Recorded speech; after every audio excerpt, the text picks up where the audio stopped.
Welcome to the Zoe Network Thrive series. My name is Sarah Curdy, and I am on the lead team for Zoe Network for the Zoe projects. At Zoe, we focus on empowering women and men to thrive in the mission of God in Canada and abroad. We work with women around the world in areas of education, economic empowerment, health, and human sex trafficking. We also create resources to develop and raise up women and men as leaders to participate with what God is doing all around us. So over the next few weeks, our team will be interviewing women from around the world to see how they are learning to thrive in the midst of this COVID-19 pandemic. We want you to be encouraged. The world may feel upside down, but God has not stopped his mission. So today's guest is Rachel Bird. She works for Feed the Hungry in the UK. Their mission is feeding children across the globe, both physical nourishment, spiritual nourishment, and with education. Rachel's role is to advocate for the organization within the UK at schools and more, and coordinate volunteers. During this global pandemic, though, with the crisis a lot of organizations are facing, though, she is currently on furlough. So Rachel, welcome to our Thrive series. Thank you. So in times of crisis, why do you think it's important that we still reach out and help those that are vulnerable? Okay, so self-care is important, absolutely. We have to think of ourselves in this, but I'm also reminded of the commandment of Jesus when he said, love yourself, but love your neighbour. And I think there's a danger that if we just get self-absorbed in our own situation, that actually that's probably not going to help our mental health thrive. And I think there's always that call to look out for others, and it's not circumstantial. That promise that Jesus gives us when he says love your neighbour as yourself, I don't think it was just a word for a certain kind of season. I think it's something that Jesus commands us to do whatever life is throwing at us. It's not something that we decide we'll pick up and take on at a certain point. I think it's a call now, even in this COVID-19 crisis. And you know, love is a fruit in all seasons. Mother Teresa said that, and it always inspires me that, you know, it is a love, it's in reach of every hand. And I'm really challenged by that in this season, that although I'm personally impacted right now, I feel that there's still that call for me to do something. You know, we're all in the same storm, but we're not all in the same boat. There's some people who are more at risk than me right now. They're more vulnerable right now than me in our world. And I think it's important that we remember that we're in the same storm. We're all facing COVID, but we're not all in the same boat. And I think Jesus's command is the same. Look after yourself, of course, but reach out and look beyond as well. So it's like Jesus says, if you love me, you will do what I command, right? So it's a love response to his instruction. But like you also pointed out, when we move beyond ourselves to helping others is actually good for our own mental health as well. So helping others is actually a part of self-care. Yeah, definitely. Yeah. So that's good. So when you look at the sort of the population that your organization serves, what do you see as challenges that women face even more? That the women that are most vulnerable, how do their vulnerabilities increase during times of pandemic?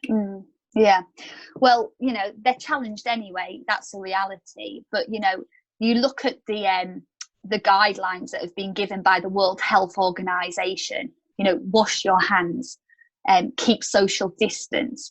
The reality is, for a lot of these communities across the world, in refugee camps and in slums, they can't follow those. They can't follow those guidelines. You know, they don't have the access to testing. They don't have the access to medical aid that we have maybe in the Western world. And you know, just those simple challenges, you know, can be really, really hard. Their immunity is lower because they're already, you know, severely undernourished because of what's going on in normal life. So they're more vulnerable and susceptible to the COVID disease anyway because of that. And you know, I think of the challenges a mother might face in this crisis. You know, she hasn't got the resource to homeschool her children. She probably hasn't got equipment to keep them entertained. You know, their only entertainment is probably playing out in the street, and obviously that's being told is not possible right now. You know, even in these countries where cases might be smaller, they are still, you know, being told that they have to be in a lockdown mentality.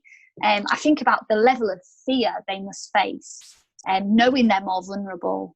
But then there's a danger that there's a lack of education there as well. You know, who's in there educating these people about the crisis? You know, it's been heard that in Africa, a rumour's going around that it's the rich man's disease and you only get it from travelling across the world. And we know that's not true. And it's that lack of education that may not be getting through as well. Yeah, so when we hear all of that, I think for sometimes for the average woman, maybe in UK or Canada, hearing that, we think, well, that's just so overwhelming. What could I do? Like, I know people are reaching out to neighbors around them, checking in, sewing masks for healthcare workers, you know, so many great things. But when we hear about vulnerable women in different areas and the needs are so massive, what can the everyday woman do to help? Yeah, I think firstly, get educated on it. You know, don't be ignorant to it. You know, use this time that you may have on your hands that you didn't have before to read up about these situations in our world, the refugee crisis and the impact it's having right now. That's the first thing. Use social media as a tool to educate others and raise awareness. You know, people are on social media right now more than ever before, you know, and it can feel like the feeds that you see are very much about us and how we're feeling and what lockdown's doing for us. And we see all the funny things going around as well. But, you know, the reality is we can educate ourselves and we can raise awareness. We can give, you know, we may be already giving to charities, but we may be in a position right now where we're able to consider, do I need to give more because of this crisis? You know, the reality is charities are hurting right now. They're not able to do the fundraising events they would normally be doing. So, you know, if you are in a position, that's something, you know, you can consider, and even just lobbying your local politicians to say, come on, you know, what can the government do? So the pressure isn't just on the charities, that actually it's in the national interest of our government to respond to a wider picture than just our own country. Because if this issue isn't dealt with in Syria, then it's not going to be dealt with anywhere else in the world. You know, we're all part of the same global community. Yeah. So you spend a lot of your time advocating for helping the vulnerable. So even more in this times of crisis, how have you found that helping others brings you joy or helps you to thrive? Oh gosh, in so many ways. I think it brings me closer to God. I think that when we're serving the least, the lost, the most vulnerable in our society, I think we're closer to the heart of God than we ever can be sometimes. You know, there is our daily walk, absolutely, and that's discipleship, our reading, our praying, our personal devotion.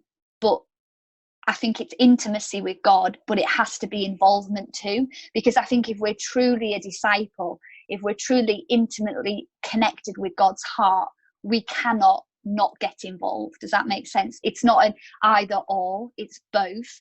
And, you know, you look at Jesus and the way he modeled it, he did it. He was action. He was on the move. And his disciples went with him and watched and learned, and then they too did. And you know, our faith has to be about doing. And I think, like I said earlier, hitting on the mental health issue, you know, you do feel better when you help someone. You know, it brings you joy. I always remember the old phrase of what does joy mean? It's Jesus, it's others, it's yourself. It's all three incorporated together, really.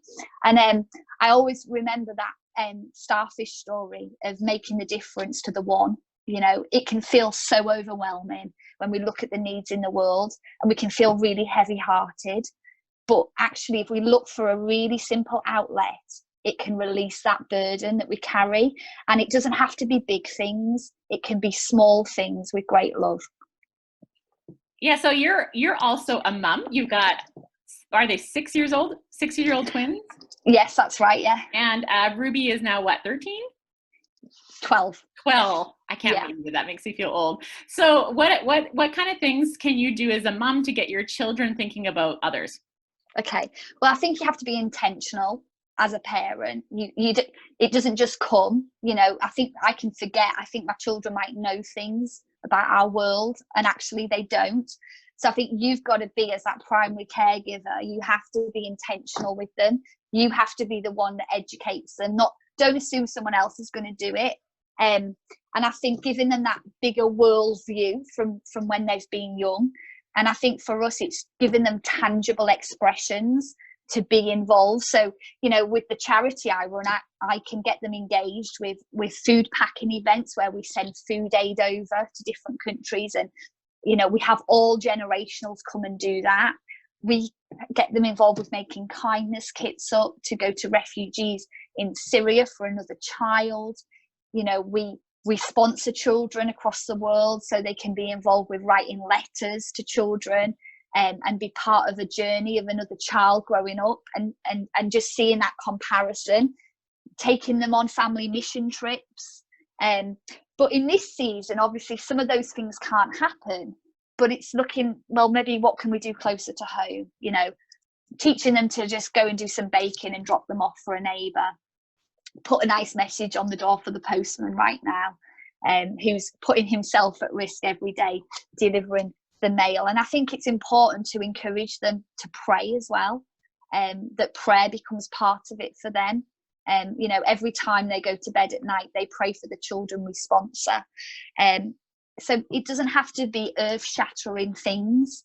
Sometimes it's just the simple things that have lasting significance, that they won't forget what they were involved in. That's so good. And I you know, I remember when I was little, and the things you hear about why you should be helping others or doing what you should be doing, like other kids are less fortunate you. And it was almost like this guilt or shame thing put on you of why you should help others when you're little, like, you finish your plate. Don't you know there's kids starving somewhere else? And I think even for ourselves, it shouldn't be, like we talked about, not a guilt or a shame. Well, I should be doing this, but it's a love response, right? Yeah. And same with your kids, but developing that love for God is the first step to helping them develop the love for others, right? Absolutely. And then modeling it yourself in your own home. And how you pour out your life. And I know, Rachel, they are fortunate to have you as their mom, because you care so much for others and demonstrate it with all you do. And thank you so much for sharing with us today. This just had me thinking about, I've been reading a lot about gratitude lately and having an attitude of gratitude. And I was watching this talk by Ann Voskamp, and she talks about when we're grateful, one of the side results of that is we're actually more generous.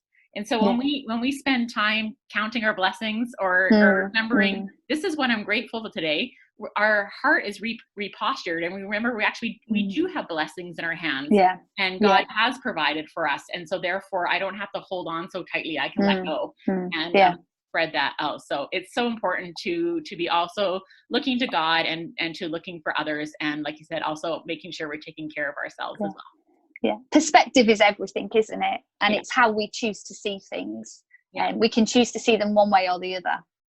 Yeah, that's so good. Well, thank you so much for spending some time with us today. And I know I'll talk to you soon. And if any of you want to know more about what organizations that help with feeding people or helping with physical needs of the most vulnerable, we'll be posting some suggestions on our Facebook page at the Zoe Network. Thank you so much for watching.